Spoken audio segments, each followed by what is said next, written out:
Busy news week in our town, hence a special correspondence edition of OTR as we focus on fixing the roads, still, major appointments to the House Budget Committee, and the first Republican candidate for governor. Around the table this week, Chad Livengood, Clara Hendrickson, Lauren Gibbons, and Colin Jackson. Sit in with us as we get the inside out, off the record. Production of Off the Record is made possible in part by Bellwether Public Relations, a full-service strategic communications agency partnering with clients through public relations, digital marketing, and issue advocacy. Learn more at bellwetherpr.com. And now, this edition of Off the Record with Tim Skubic. Thank you very much. Welcome to this cold, pure Michigan morning on Off the Record. A busy, busy week. We had the governor and everybody and his uncle talking about what else? Roads. Governor Gretchen Whitmer took center stage at the Detroit Auto Show today, calling for a permanent road fix, nothing new there, and a more aggressive strategy to build more jobs here. But she stated the obvious as the divided legislature begins work on both issues. Both parties will have to compromise to do this right. For the Republicans, the governor says this means Looking for new, fair sources of revenue. We can't just cut our way to better roads. And for her two Democratic leaders and their colleagues, the governor says they must agree to this. Fiscally responsible cuts will need to be a part of the solution, too. But the governor's critics argue, even though she did have a huge bonding program to fix the roads, it's been 6 years since she laid another legislative proposal on the table to resolve the differences after her first plan, the gas tax hike, went up in flames. And for those looking for her new plan today, it was not there. Only this. So to all my partners in the legislature, let's get back to the negotiating table and hammer out a bipartisan deal to get this done in 2025. Did you want to hear a plan from her? Yeah, and we didn't get one. She campaigned on it 6 years ago. But Republicans have a plan to not tax people more and still fix local roads. I hope we can have a conversation about that. The governor did have 3 specific plans to jumpstart the state's strategy to bring more jobs into the state. A payroll tax cut for automakers. A new payroll tax cut called Hire Michigan. So the more Michigan employees you hire and the better you pay them, the more you can save here in Michigan. More details on all this perhaps coming up in the governor's State of the State soon. So, Clara, what did you make of the speech? Well, this has been her marquee promise and plan for a while now, and she made the opening bid when she first took office. It's been a little bit of time since she put another plan on the table. She didn't unveil anything new, and she just said, I'm waiting for a bipartisan solution here. Matt Hall has taken her up with an offer. We'll see where it goes, but nothing new. It's just the same promise, right, that she's been making for many years. Chad.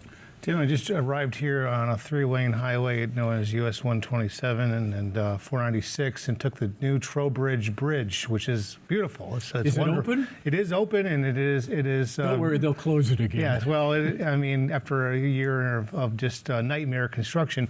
But that nightmare construction, that whole highway reconstruction, and a lot of the highway reconstruction you've seen for the last 4 years has been paid by these bonds, this $3.5 billion, which with interest, MDOT says will cost the taxpayers of Michigan $6 billion over 25 years. So this is the payoff, or this is the trade-off, is that I've called this the get out the damn credit card approach to fixing the damn roads. Is you have to go borrow money, you have to pay a lot of interest for it. Or you can just actually tax people for the cost of it. And we have continued in this town has been in knots about this issue for 20 years now. We have made almost no progress, minus a 7-cent gas tax increase and I think a 20% increase during Snyder. Yeah, that was a result. That went into effect back in 2016 after, as you might recall, the big ballot proposal went to the voters, the big 2-cent sales tax, the grand bargain, the save it all, figure it all out, save the schools.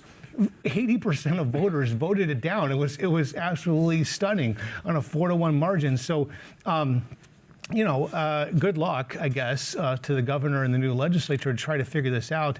These sides are still at loggerheads. The Republicans want to go take money from schools, $1 billion basically, and divert it because it's a sales tax paid on gasoline. They want to put it into the roads, and they haven't changed their position. And Whitmer hasn't proposed anything new. She's just saying, let's get to the table. Yeah, I think that it's not surprising that this is coming up now because the governor has been able to say, because of this bonding plan, hey, we have been fixing something, been able to point to something tangible. Whether the bonding was the best way to go about it, that was the option she had at the time. And in lieu of, coming up with more funding for the future, it's been reliant on saying, this is my road building record. It's because of these bonds we're building these big projects. But now that money is coming to an end, and so something needs to come in its place, which is a lot harder to do.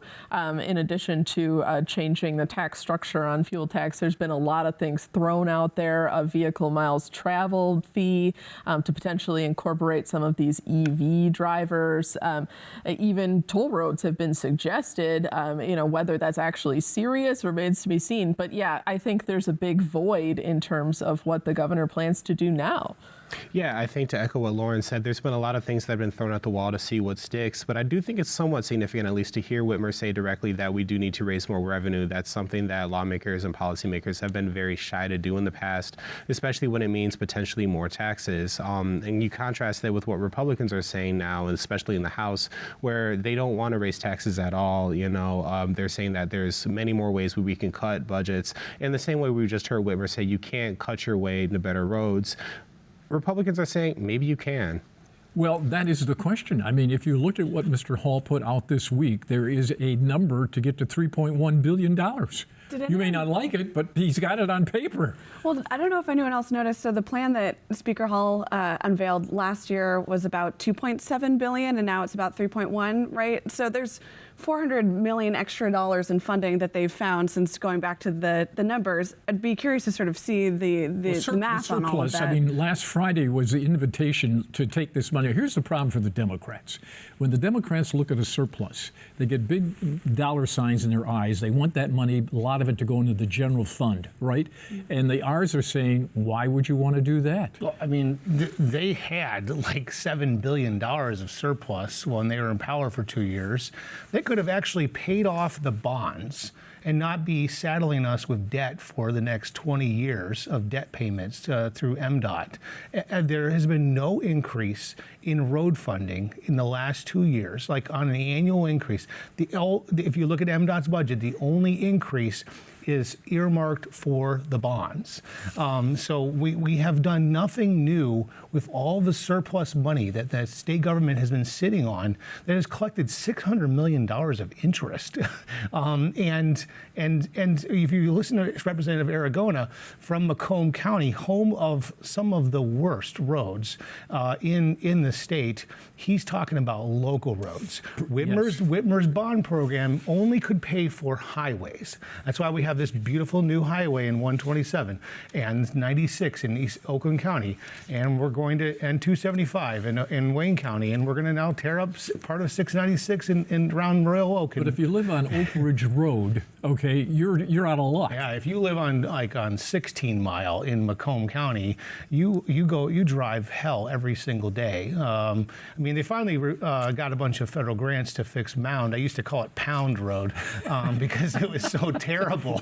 But that's what Aragona is going to focus on. These guys are not going to let this go. They want something earmarked for local roads. And Chad raises a really interesting point. By recreating all of these roads, you have a lot of diversions that end up on some of these county and city roads. Which makes them even worse. Which makes them even worse. And there really has been no long-term plan to actually fix those. You've been hearing it from the County Road Association. You've been hearing it from all of these local governments saying, we need help to fix this. And there's only so much that locals can do. A lot of locals have raised millages for roads specifically, but they're seeking a state solution. Well, it feels like we've been talking past each other with that conversation as well, where Republicans are saying, when are we going to get better road funding? You have Democrats in the legislature saying, well, we are fixing the roads. Have you not seen all the construction? And to that point, the construction's been on the highways. It's been on the state roads. It hasn't been on the local roads. And the construction that you've seen has been very limited. And that's why you still see so many potholes going down Saginaw or Shiawassee and Lansing. Why doesn't the governor want to put a plan on the table? I mean, she might want to say, I can hear her still saying this, I'm not going to negotiate with you, Skubic. Okay, absolutely right. Okay, but she's got to negotiate with someone. Why won't she put a plan on the table? Is there a hidden strategy here that I'm missing? I mean, it didn't go so well for her the first time she did it. She did say she is grateful for Speaker Hall for actually attaching his name to something. She said that's the first time a GOP leader has done that. Leader Nesbitt said last week that they were about 60% of the way there on the negotiations on road fundings. So it seems like they might be picking up from a conversation that's pretty far along, but I don't know why she doesn't want to attach her name to something. She could say, look, I'm negotiating behind the scenes, be patient, take a deep breath, but I didn't hear her say that. Did you? Well, this is a governor that likes to play things cautious. She's known for playing things a little bit close to her chest and not going too far out on a limb. So I don't think it's surprising necessarily to see her kind of holding things and waiting to see what Republicans say and what Republicans come up with, especially when any plan that does pass will need to get through the Republican-controlled House. All right. So let's just be real honest here. This governor still is in the conversation for national office, and so she's going to play things really safe and not go out and say we need a 45-cent gas tax. Well, she's not. She's not going to say that again. We need to tax miles of driving. We need to put a device in everybody's car. Even though this might be what progressives want and what progressives in Oregon are doing every day now, she is just not going to go, walk out on this plank. She's going to try to push legislators. She tried to get Joe Tate to do it before the lame duck. It was like the marching orders into lame duck. Go give me a road funding plan, and we see how all that went. And you'll recall from that 45-cent conversation, Democrats were not thrilled about that plan. Nobody ever introduced the bill. No one wanted to have their name attached to a 45-cent gas tax increase, and the governor really had to eat that promise. Just that was her big plan, and no one wanted to accept it. So kind of went to the road bonding instead. So I think there would be a lot of hesitation from her administration to, first term Whitmer is a lot different than second term Whitmer is how I'd sum it up. All right, let's talk about the budget appointments. Mr. Hall going to a couple of people to run appropriations. As they say in the biz, the House Republican leader Matt Hall is going in a different direction by picking Brighton Representative Ann Boland to chair the House Budget Committee and Representative Matt Maddock to be the Republican vice chair. However, there was speculation in this town before this that the former Republican minority chair of the Budget Committee, Representative Sarah Lightner from Springport, would get the all-important assignment as the chairperson, but she will not. She and Mr. Hall in the past have had some disagreements, but now they've patched that up, and Ms. Lightner says she likes the appointment of Representative Boland. They are good friends. Representative Boland, meanwhile, has served on the Budget Committee before, and the former township clerk was asked about the budget surplus announced last week. The special interest groups would love to get part of that $1.7 billion in extra cash for their social programs through the state's general budget. But the Republican Speaker is talking about using most of the money, part of the funds for roads and returning other parts to the taxpayers. So does the new chairperson want to make sure that the surplus does not get into the general fund? I think it's premature to say we're going to cut here, we're going to spend there. What is your fear that the Democrats will try to use most of that surplus to put into the general fund for their programs? I'm not afraid of anything when it comes to it. The selection of Representative Maddock as vice chair is interesting in that he and the Speaker have had their differences in the past. He says that was then, and now is now. We're going to work together great. We go back a long time. We've had our differences, but we've also had some great times together. Right? Absolutely. Yeah, no, it's great. In the audience was Lansing Democratic Senator Sarah Anthony, who favors the appointment of Boland as her counterpart in the Michigan House. Some Democrats do want to push part of the surplus on social programs. The senator reflects on that. When Republicans over the past few years have described us as throwing money away and being irresponsible, I think the fact that we have enough money in the state's coffers to do transformative things for the people of Michigan, that says otherwise. that says that we've actually been minding our state's finances pretty responsibly. The governor will present her budget next month to begin the process formally. So, Colin, what did you make of this newser?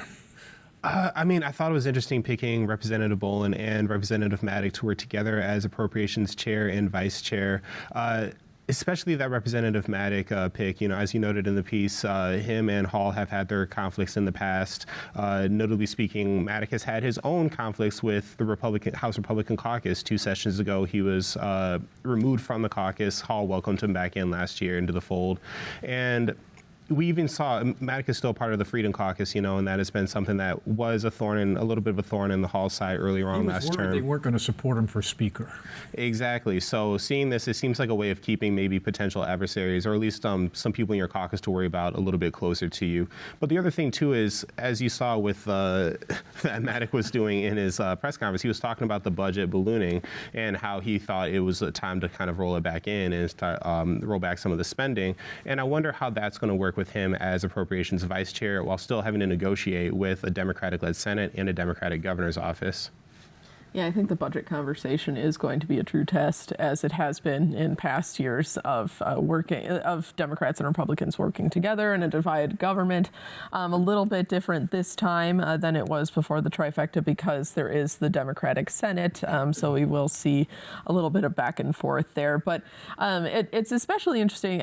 The state has seen surpluses in every year since COVID, essentially because of changes in consumer behavior and tax revenue, but there's a lot of economic unknowns out there, especially when the Trump administration comes back into power. So it will be interesting to see how lawmakers choose to use that money, especially considering this may not last forever.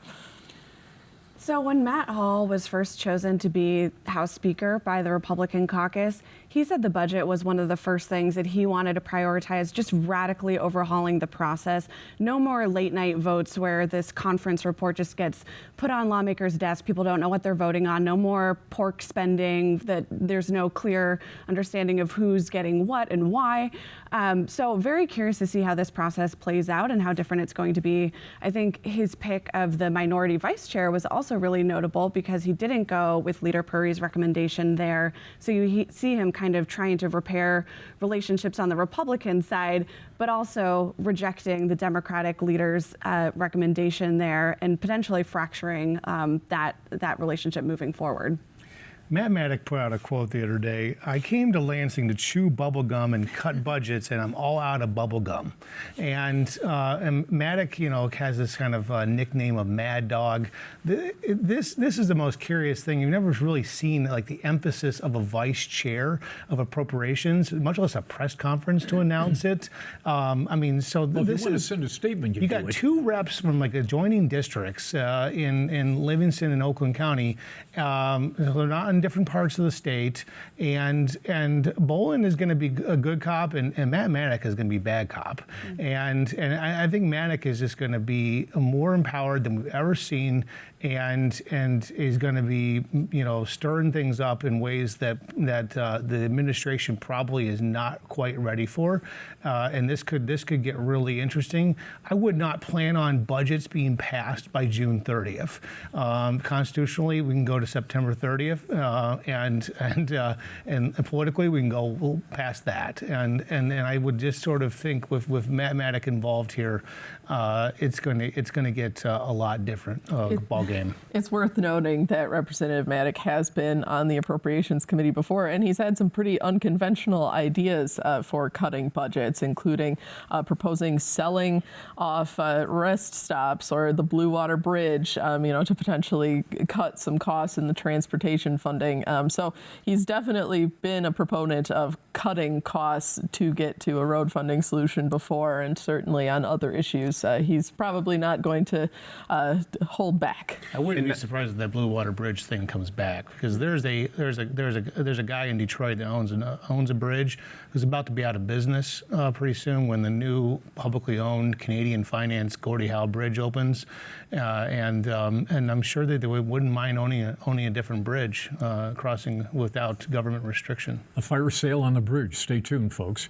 All right, let's talk about Eric Nesbitt running for governor. He's running. I don't think this surprised anyone. His name had been sort of routinely floated as one of the potential GOP candidates, but by moving first, he's sort of, is the first big name that we have. Still waiting to see what happens on the Democratic side. His ad was sort of pretty conventional. I'm sort of waiting for the one tough nerd, like what's the really unique pitch that we're going to hear from Nesbitt. He's a farm boy. He's a farm boy. The tractor logo with the state of Michigan is pretty prominent in all of the campaign material so far. I imagine we're going to see many more names come forward as well. Do you open your campaign looking for votes in Detroit by showing them that you live on a farm in some place? Well, you're not going to win a Republican. You're not going to win a Republican primary in Detroit, but you are going to try to start winning it in grassroots Michigan, Republican circles, and Eric Nesbitt has some of that street cred and has been in the front lines.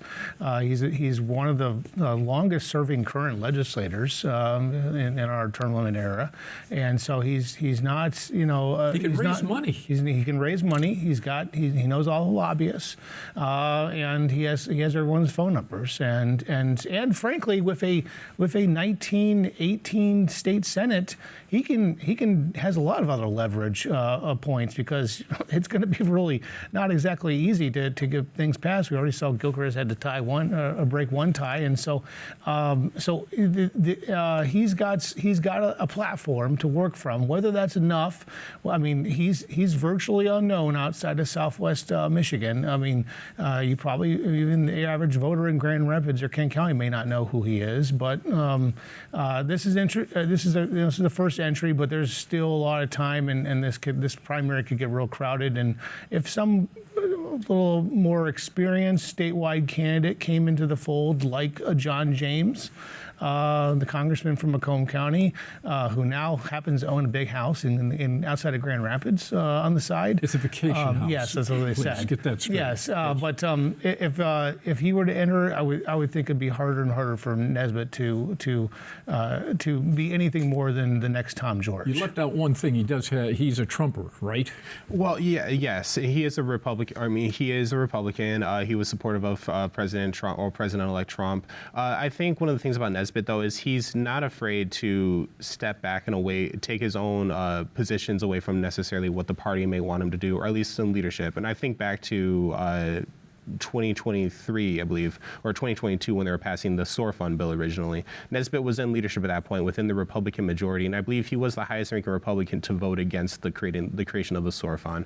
So he does take his own stances at various points. He was one of the main people who wanted to keep up Michigan's presidential primary election back in February, so they wouldn't sacrifice the delegates in the race. And one of the reasons for that was because at the time when Michigan was talking about moving up to presidential primary, it looked like President Biden was going to be the presumptive Democratic nominee, but it wasn't so certain that Trump was going to be the presumptive Republican nominee. And I think Nesbitt was one of the folks in the camp who wanted to preserve the Republican primary process. He did fall in line behind Trump as well, and he never really took a stance as to whether or not he wasn't supportive of Trump, at least not to my knowledge. I haven't heard him say anything disparaging about Trump at all. But I do think he has some of his own independent thoughts. And again, he's been very vocal. He's someone that speaks a lot from the Senate floor. He's very friendly with press, or he at least is very willing to come over and talk to the press desk. He'll push back, but I think at that point, though, he definitely has his own thoughts and his own story to tell. He's a force to be reckoned with. First in, make that interesting. The TIP legislation appears to be moving with bipartisan support. Yeah, we definitely saw both from Republicans and Democrats. Obviously, Republicans made that a huge priority last month, but now Senate Democrats put out a pretty detailed plan to come up with a way to sort of appease both sides of this issue. And there are a lot of arguments to be had, both for people who want to see some form of tip credit still in play to ensure that they are still able to get tips, I think is a concern from a lot of tipped workers. But there's also, I think, in terms of what a legislative fix looks like, there's a lot of different directions it could go. And some people are arguing it doesn't need to be fixed. This is what we wanted to see. So there's still a lot of details that need to be hammered out here. The tip thing has gotten a lot of the attention, but there are also the small business people I have to be somewhat relieved that the number is now 50. If you have 50 or more employees, you're under this. If not, you're home free. Am I reading that correctly? Yeah, and the House Republican and Senate Democrat plan are sort of far apart on this. I mean, both would exempt more small businesses than what the Michigan Supreme Court order does. 50 is high. I think the estimate is about 1.5 million workers would be exempted from guaranteed paid sick time under that proposal. Again, it's hard to see that the House Republican plan is the one that will be the final one. There's still a lot that needs to be compromised and hammered out if lawmakers do pass something. The key part of the story there was bipartisan. There are Democrats that are willing to walk the plank on this against organized labor. Yeah, I mean, Senator Kevin Hertel from the St. Clair Shores is a sponsor of it. You might see a Senator Veronica Kleinfeld, also from Macomb County, get involved in that kind of legislation. And if you can get those two vulnerable Dems from Macomb County districts to join with Republicans, then it's going to be pretty hard to stop it in the Senate. All right, do we think it'll be done by February 21st, yay or nay? Nay. No.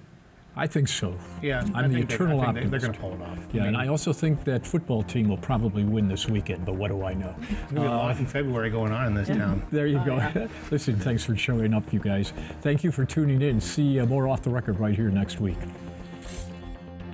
Production of Off the Record is made possible in part by Bellwether Public Relations, a full-service strategic communications agency partnering with clients through public relations, digital marketing, and issue advocacy. Learn more at bellwetherpr.com.